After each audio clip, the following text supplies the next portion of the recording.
बच्चों एक क्वेश्चन देखो, क्वेश्चन नंबर 14 आपसे क्या कह रहा है। एक ट्रॉली है, वाइल गोइंग डाउन, वो नीचे को आ रही है किसी इंक्लाइंड सरफेस पर। तो लेट अस सपोज कि ये इंक्लाइंड सरफेस है, यहाँ पर एक आपके पास ट्रॉली थी, आपके हाथ में से छूट गई, अब ये नीचे को आना शुरू कर देगी, इसकी स्पीड बढ़ेगी। आपसे कह रहा a trolley while going down an inclined plane has an acceleration.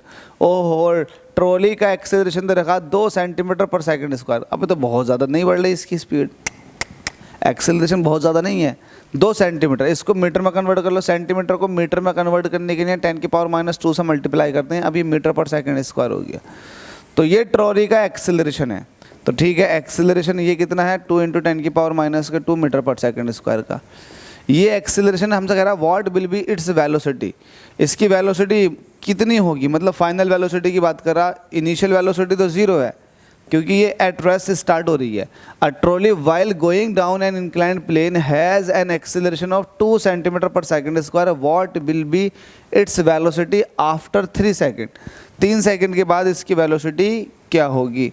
तो आपको एक बात बता दूं, यहाँ पर इनिशियल वेलोसिटी का जिक्र नहीं कर रखा, 3 सेकंड के बाद वेलोसिटी पूछी गई है। तो बेटे जब नहीं इनिशियल ना भी बोल रखी हो ना, तब भी इनिशियल वेलोसिटी आप 0 लोगे। आपकी कैलकुलेशन का शुरुआती पार्ट है ये कि अब ट्रॉली ने चलना शुरू किया नीचे की तरफ को, ऐसे है, तो यू कितना हो जाएगा 0।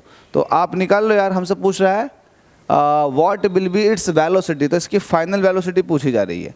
तो आपको पता v, since we know that first equation of motion v is equal to होता है u प्लस at।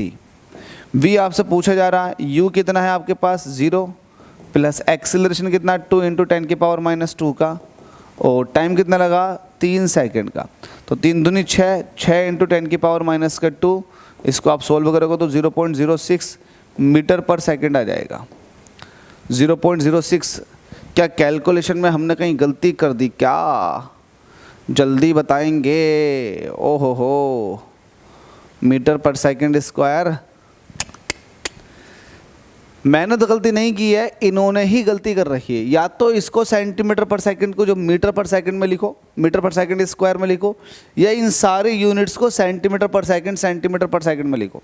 गलती हमारी तरफ से नहीं है, इनकी तरफ से। अगर ये सेंटीमीटर पर सेकंड स्क्वायर ले रहे हैं एक्सीलरेशन को, तो फिर तो एक्सीलरेशन ऐसे ही लिखा जाएगा ना, 2 × 10⁻⁻², क्योंकि सेंटीमीटर को मीटर में कन्वर्ट करने के लिए 10⁻⁻² से मल्टीप्लाई करोगे। तो करने के बाद ये ऐसे लिखा जाएगा, 3 दूनी होती हैं 6, तो 6 × 10⁻⁻²। हाँ, अगर ये सेंटीमीटर नहीं होता, ये मीटर पर सेकंड स्क्वायर दे रखा होता पहले से ही, तो फिर ये ऑटोमेटिकली बाय डिफ़ॉल्ट 6 आ जाता। 6 कहाँ है, ऑप्शन नंबर A के अंदर। लेकिन फिलहाल अगर आप इसको 6 कह रहे हो, तो फिर मैं इसको सेंटीमीटर पर सेकंड ना कह करके ये मीटर पर सेकंड स्क्वायर ही है। क्या है ये, मीटर पर सेकंड स्क्वायर। इसको मीटर पर सेकंड स्क्वायर करो, सेंटीमीटर काटो, मीटर पर सेकंड स्क्वायर करो, तो फिर ये भी चेंज हो जाएगा, ये फिर 2 मीटर पर सेकंड स्क्वायर ही रहेगा, है ना। क्या करते हैं यार, प्रिंटिंग मिस्टेक बोल के ख़त्म कर देते हैं चीज़ों को, फिर ये गलत बात है। ये हो गया ख़त्म, जब ये ख़त्म हो गया तो फिर ये भी ख़त्म हो जाएगा। तो वैल्यू फिर सीधी सीधी हो जाएगी, यहाँ सिर्फ 3 रख दो, 3 दूनी 6 हो गया, 6 मीटर पर सेकंड। ठीक है, चलो कोई दिक्कत नहीं है, आप चीज़ों को जान गए, समझ गए, बस इतना ही काफ़ी है मेरे लिए। आगे चलते हैं।